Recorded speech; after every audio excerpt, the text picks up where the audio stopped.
In the whole shadowy world of global espionage, there's one name that just has this almost mythical weight to it. Mossad.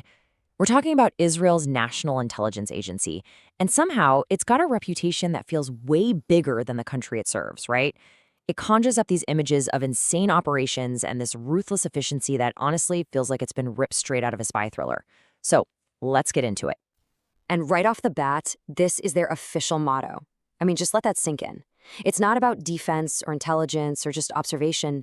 No, it is a direct and frankly chilling statement of purpose. This tells you pretty much everything you need to know about the agency's mindset. In the high-stakes game of national survival, deception isn't just a tool, it's a primary weapon. So, you gotta ask, right? How did this even happen? How did the intelligence service of a nation with a population smaller than a lot of major cities become one of the most famous and most feared spy agencies on the entire planet? Well, today we're going to unpack all of it. The myth, the reality, and the very calculated strategy that's built this legend.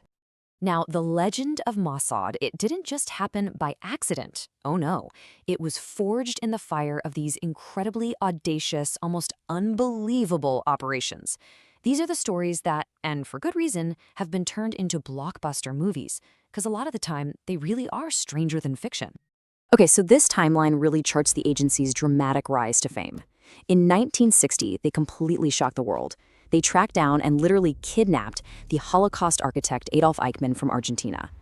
Then, after the horrific 1972 Munich massacre, they launched Operation Wrath of God, a years-long campaign to hunt down and assassinate everyone responsible. And of course, in 1976, Mossad intelligence was absolutely crucial to that incredible hostage rescue at Entebbe. Every single one of these operations sent a crystal clear message. Israel's reach is very, very long. But it wasn't all just about these loud public operations. The real core of the myth was built on classic, high-stakes spy work. I mean, just take the story of Eli Cohen.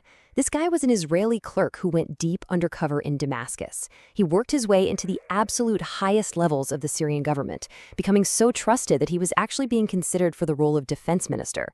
The intel he sent back was a game changer. At one point, he suggested Syria plant trees at their Golan Heights positions to give their soldiers shade. Well, Israel just bombed the trees. Simple, devastating, and absolutely brilliant. And this creativity, it really hit a peak in 1973 with Operation Spring of Youth. Now, this wasn't just some simple hit. It was like a symphony of deception and precision. You had elite commandos landing on the coast of Beirut. They disguised themselves as civilian couples just out for a night on the town. And then, bam, they simultaneously struck multiple targets all across the city, taking out key PLO leaders before just melting back into the night. And just how deep did this deception go? Well, that's a quote from Ehud Barak. He was the commander of that elite unit, the same guy who would one day become Prime Minister of Israel. Because he had a baby face, as he put it, he was one of the commandos disguised as a woman. He even stuffed military socks into his bra to complete the look. It's this surprising, almost absurd detail in an otherwise deadly serious operation. But here's the thing. This reputation for perfection, this image of an all-knowing, infallible agency, well, it's only half the story. Because behind all those Hollywood successes, there's a very real history of significant and sometimes catastrophic failures. Because at the end of the day, Mossad, just like any other intelligence agency, is a human organization. Yes, they're highly effective, but they're also deeply flawed. And when an agency like Mossad fails, the consequences are absolutely devastating. And this right here, this is a direct and chilling parallel between the two biggest intelligence failures in Israel's history, 50 years apart. In 1973, this sense of conceit, this hubris from their six-day war victory, it blinded the intelligence community to warnings of an attack by Egypt in Syria. Flash forward to 2023, and a belief that Hamas was deterred and more focused on governing led to a massive, catastrophic oversight. In both cases, the result was a total strategic shock to the entire nation. An intelligence failure, it isn't just some abstract concept. It has a real human cost. And this was the cost of the 1973 Yom Kippur War. Over 2,600 lives lost. A devastating price to pay for what one source called the conceit of their own past victories. So as part of Operation Wrath of God, Mossad was relentlessly hunting this man, Ali Hassan Salameh, also known as the Red Prince. He was a top target, one of the masterminds behind the Munich attack, and the hunt for him spanned years and crossed continents. But in 1973, in a small town called Lillehammer, Norway, that hunt went horribly wrong. Mossad agents, acting on bad intel, assassinated an innocent Moroccan waiter named Ahmed Bouchiki right in front of his pregnant wife. They thought he was Salama. The fallout was an absolute diplomatic disaster. 6 of their agents were arrested, and the whole affair exposed the agency's fallibility to the entire world. And Lillehammer, it wasn't just a one-off. The 1990s in particular were marked by a whole series of blunders. You had agents getting caught red-handed planting bugs in Cyprus and Moscow. And then there was that notoriously botched assassination attempt on Hamas leader Khalid Mashal in Jordan, which almost completely ruptured relations with a key ally. It shows this pattern of high-risk operations sometimes ending in really high-profile failure.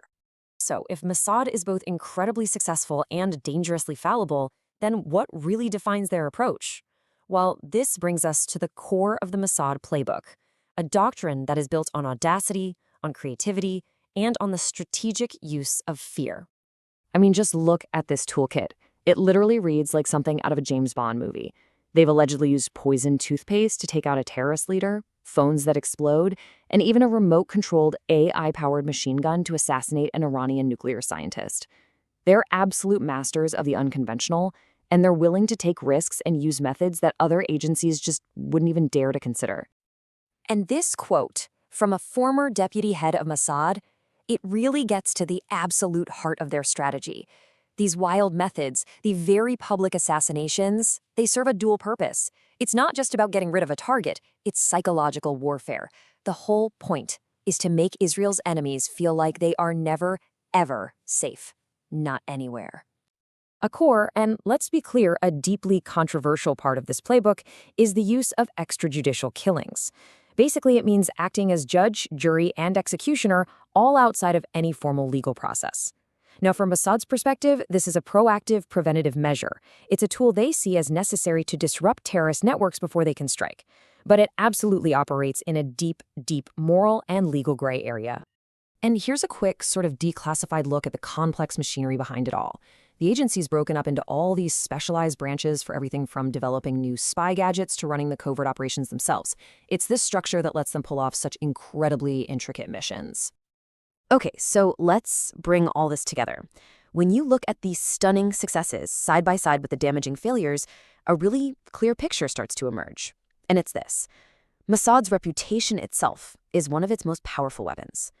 Seriously, think about it. While agencies like the CIA or MI6, they often go to extraordinary lengths to make sure they have plausible deniability, Mossad frequently does the exact opposite. Their notoriety isn't just some byproduct of their actions, it's a strategic goal. They would much rather be feared and establish deterrence than keep up a reputation for, say, upholding international law. The myth is the message. So this really distills that central theme, right?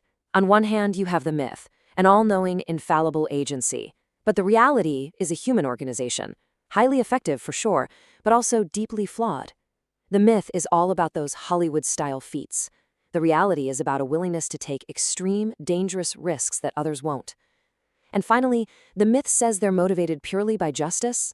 The reality, well, the reality operates in a world of deep moral ambiguity. So we kind of end where we began, with deception. Mossad has proved that a myth can be just as powerful as any bullet or any bomb, and that leaves us with one last thought to chew on. When a spy agency deliberately blurs the line between fact and fiction, using its own legend as a tool of war, what does that mean for the rest of us? Where exactly does national security end and a global strategy of deception begin?